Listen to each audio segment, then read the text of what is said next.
Here's how I came into running for office. I've been an activist in East Orange County for a very long time, and for about a decade, I have been fighting this development in East Orange County called Sustany and the Grow. They are the Lake Pickett text amendments. And when I started fighting these battles, it started out as an environmental effort for me.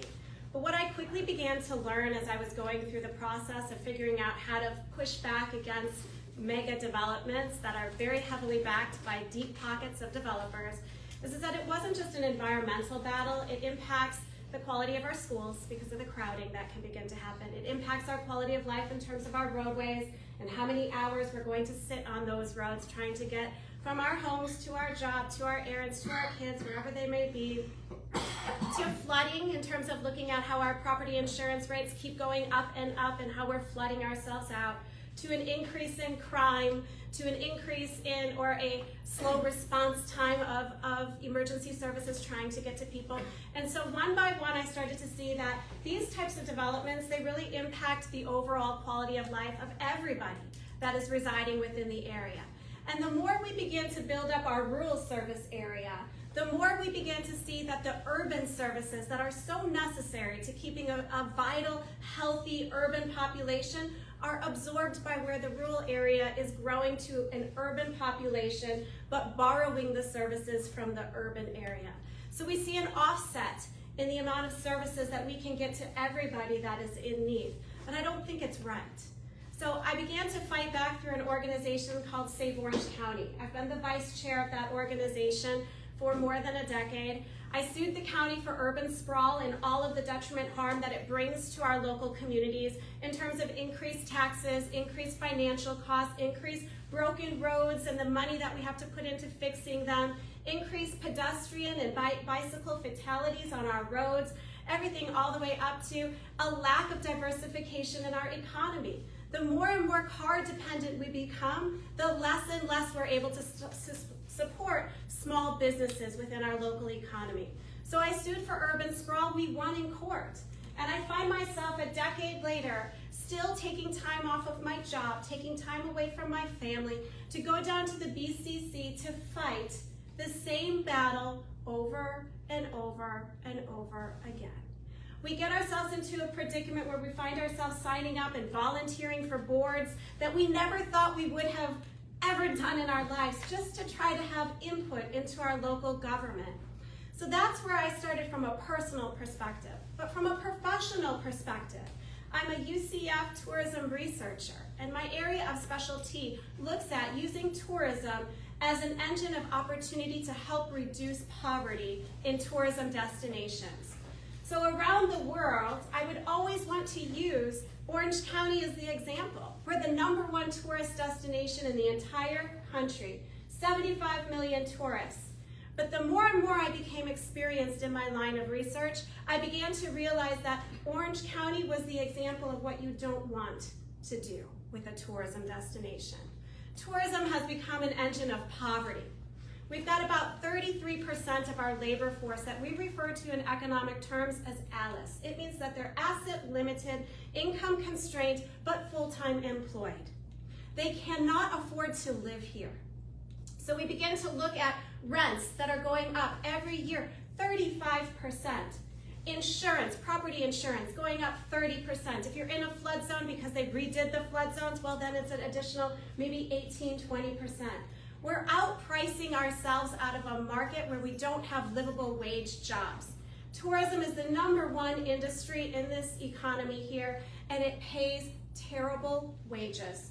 The employees cannot afford to live here, work here, invest here, and grow here. So what we find ourselves with is a transient community. A community where people don't necessarily foresee themselves capable of rooting down and settling in our Orange County. Instead, they find themselves as this is a resting point for me. And so they might go to school here. They might get a great education at UCF. They might go to a trade school. They might get great training in the tourism industry. But because this has become such an unlivable wage area in terms of cost of living and what you can earn, we've essentially created for ourselves what I refer to as a brain drain. the people that we are graduating from UCF, the people who are becoming talents in terms of trades. They can't afford to live here, so we're a pit stop for them to earn the experience that they can get so that they can go on to a place that has a better quality of life to offer for them as they begin to grow and establish themselves as an individual in their own life. I am fighting back. I am tired of going down to the BCC and begging for our tourist development tax money to be used for something that matters to the people who live here. To increase the budget that we have for safety measures, to prevent crime, to put it into our roadways. Today we had the BCC discuss for 4 hours whether or not they should raise our sales tax to help pay for broken roads. Broken roads that we didn't break. No. Broken roads that they broke when they decided to vote yes on developments that developers were not paying 100% impact fee. They brought us to a condition of having a $22 billion deficit in Orange County, where now the solution is to raise our taxes. I think it's inexcusable. We've got a tourist development tax. 75 million tourists give us $350 million extra a year after our reserves are paid, and it equates to about $900 million in bonding power.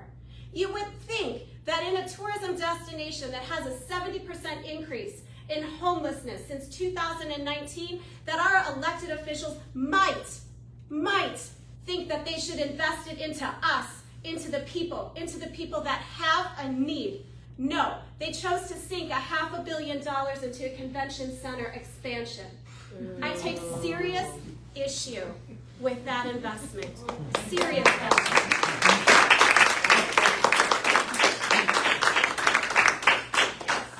I'm fighting back. I'm tired of developers coming to the table and saying, we want to build this great luxury home out in rural East Orange County, where we have a community that is fighting desperately to keep agricultural science as an economy sector within our local economy.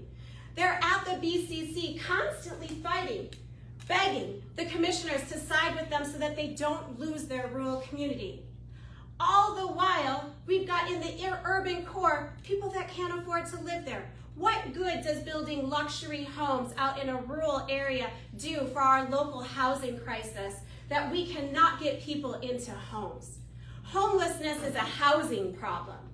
Orange County right now, the affordability metric that we use by federal guidelines is considered attainable housing. Yes, we need attainable housing, but we also need affordable housing. And when Orange County's metric starts at the grade above, at attainable, well, I'm sorry, you're not capturing affordable. You're selling attainable under the disguise of what is affordable. So I have a big problem when we've got local people, our tourism employees, hospitality workers, literally carrying our local economy on their backs. They can't afford to live here, yet they're asked to work here so that we can benefit from tourism. I'm saying that it's time for the tourism industry to work for them and to benefit those. I'm saying that it's time for our tourism industry and that tourism development tax money to work for all of us. If the tourists are sitting on our roads, then guess what? Don't raise our taxes, get the tourists and tax the tourists to raise that money. Yes. Our local BCC says, oh, we can't do that. The state says we can't do that. That's baloney. I've done it in other counties in this state. I've been on the grants. I've been on the contracts where we took the money. We put it into extra police. We put it into beach restoration. We put it into affordable housing. We cleaned up waterways. It's baloney. It only takes the board standing up to the tourism industry and saying it is past the time of using our greatest economic asset to work for the benefit of the people. It takes a person standing up and saying it, declaring it, and having the expertise to know it and to prove it. And I've got that expertise. I am fighting for you. I am fighting for my family. I believe that the next generation, our greatest export in Orange County, is our children because they can't afford to live here. That will change the family structure of all of Orange County families when grandparents can no longer be in their children's and their grandchildren's daily lives. It impacts all of us. So I'm fighting back. I'm the only candidate on the ballot that is refusing special interest, developer, and builder donations. Wow. If you ask me straight up where I stand on something, I don't tell you. I need to do research because I've been hyper-local for more than a decade at that BCC fighting all of the time, trying to put people's needs before corporate profit. I'm sick of it, I'm tired of it, and I'm pushing back. That is my campaign.